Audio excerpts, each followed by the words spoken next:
Hello brothers, అందరికీ నమస్తే. Night దొరికింది తిని ఈ బంకులోనే పడుకున్నాం. ఇది మన జర్నీలో డే 2 వీడియో. ఉదయాన్నే లేచి ముఖం కడుక్కొని అలా ఫీల్డ్ మీదకి వెళ్ళాము. వెళ్తుంటే మధ్యలో బిస్కెట్లు అమ్మే ఆయన కలిశాడు. ఈ బిస్కెట్లు ఎప్పుడైనా తిన్నారా? ఒకసారి కామెంట్ చేయండి వీటి పేరేంటో. ఒక్క ప్యాకెట్ 50 రూపాయలు చెప్పాడు. తీసుకొని వర్క్ అయితే బయలుదేరాం. ఈ రోజు రిపేర్ కి వచ్చిన ఫస్ట్ కూలర్ ఇది. చాలా కష్టపడి రిపేర్ చేశాము. కస్టమర్స్ చాయిస్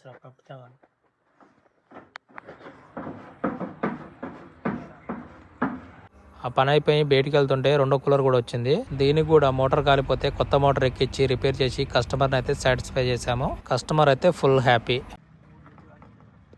11 అవుతుంది. టిఫిన్ చేస్తున్నాం ఇప్పుడు.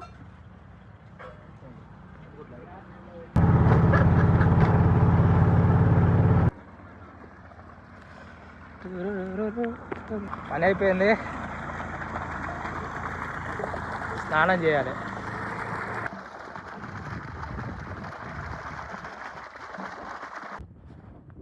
మామిడికాయ పచ్చడి, ఉల్లిగడ్డ కూర, వైట్ రైస్ కాంబినేషన్ వస్తుంది. అన్నం తిన్న తర్వాత కాసేపు పడుకొని అలా బయటికి వెళ్ళాము. సాయంత్రం అలా వెళ్తుంటే రోడ్డు వెంబటి ఒక నెమలైతే కనిపించింది. సాయంత్రం పూట కూడా బిజినెస్ జరుగుద్దామని చుట్టూ తిరిగాము, కానీ ఎలాంటి బిజినెస్ జరగలేదు. అందులో ఈరోజు పండగ కాబట్టి సో మాకు కూడా నోరు ఊరుతుందని చెప్పి రోడ్డు పక్క ఏమంటే ఈ అప్పడాలు ఉంటే కొనుక్కున్నాము. వాటి రుచి ఎంత చెత్తగా ఉందంటే 30 రోజుల క్రితం వేసిన అప్పడాల్లా ముక్కిపోయి ఉన్నాయి. ఇక్కడ బిజినెస్ అవ్వట్లేదు అని చెప్పి వేరే ఊరికి వెళ్దామని అక్కడ నుండి అయితే బయలుదేరాము. మధ్యలో వెళ్తుంటే కొండల మధ్యలో ఈ లొకేషన్స్ అయితే కనిపించాయి. ఎంతో అద్భుతంగా అందంగా ఉన్నాయి. సో మొత్తం కొండలు మధ్యలో రోడ్డు చాలా అద్భుతంగా ఉంది. ఇప్పుడే వచ్చినాం. టైం 9 అవుతుంది.